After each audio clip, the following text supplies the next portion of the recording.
Here we are looking at Mormonism. This is a cult of the 1800s.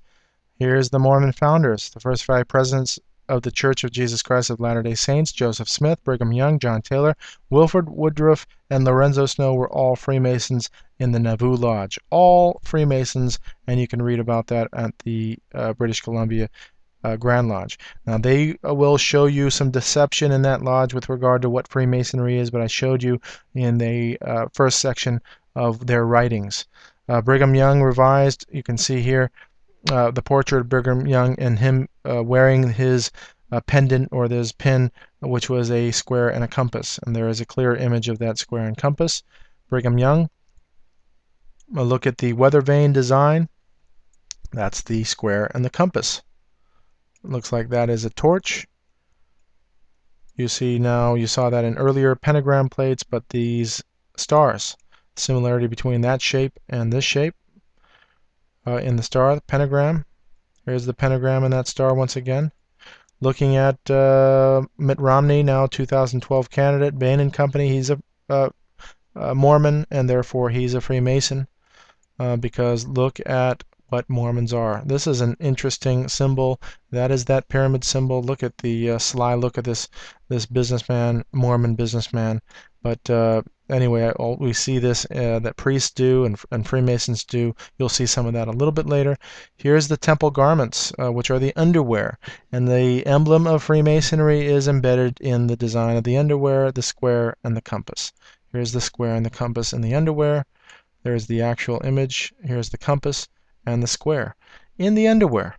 So please, when you talk to a Mormon, just say Mormonism is Freemasonry, and you'll be correct on that notion. And you can even tell people about it and what Freemasonry is all about. Here's that elongated star once again.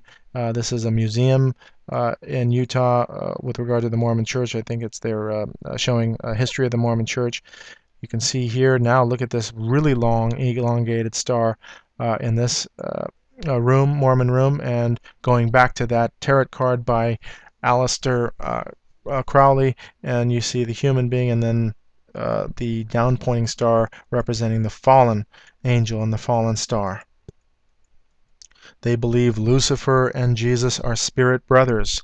They worship another Jesus, and this is warned in the Bible by Paul, of warning us that if somebody is teaching another Jesus, we're not to be intermingling with them at all, in fact. So Mormonism here, handshakes even the same. Magic and Masonry, you see that. First token of the Aaronic priesthood, look at the handshake.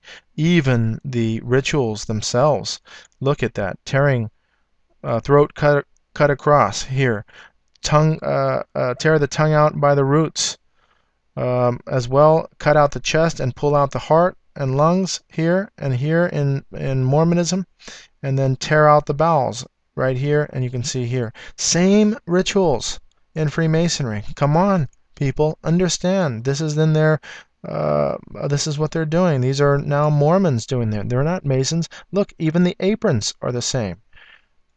This is that temple with the pentagrams moving along here. Down pointing stars. This is called the beehive house, and we saw that beehive symbolism there. It looks like this is exactly what they do. They have the elite of Mormonism, and then they have everybody else following. And so the beehive, here's the beehive itself with the square and compass. This is the city at Dormant House. I believe that's the same. No, this is Salt Lake Temple. Okay. And so the beehive industry now, and that's, of course, the beehive state, the Great Seal of the state of Utah, and you see the beehive here, the beehive state, Utah. Look at, even on the temple itself, the Eye of Lucifer, handshakes for brotherhood.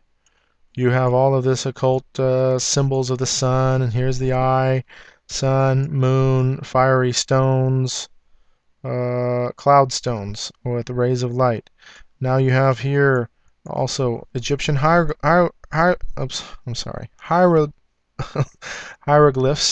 and then you have here Adam and Eve and fruit at the altar. This is Cain's offering. Here's the lamb, understanding that that is biblically not correct. Here is another Jesus, the celestial Jesus that they have. They have all kinds of weird beliefs. If you understand them fully, they believe that they're going to have their own planet, that these men will have perpetual wives as women. They're going to populate that planet with their wives and live and reign on a planet. So very interesting and very odd belief systems. You can read all about it, Mormons and Masons, in this book.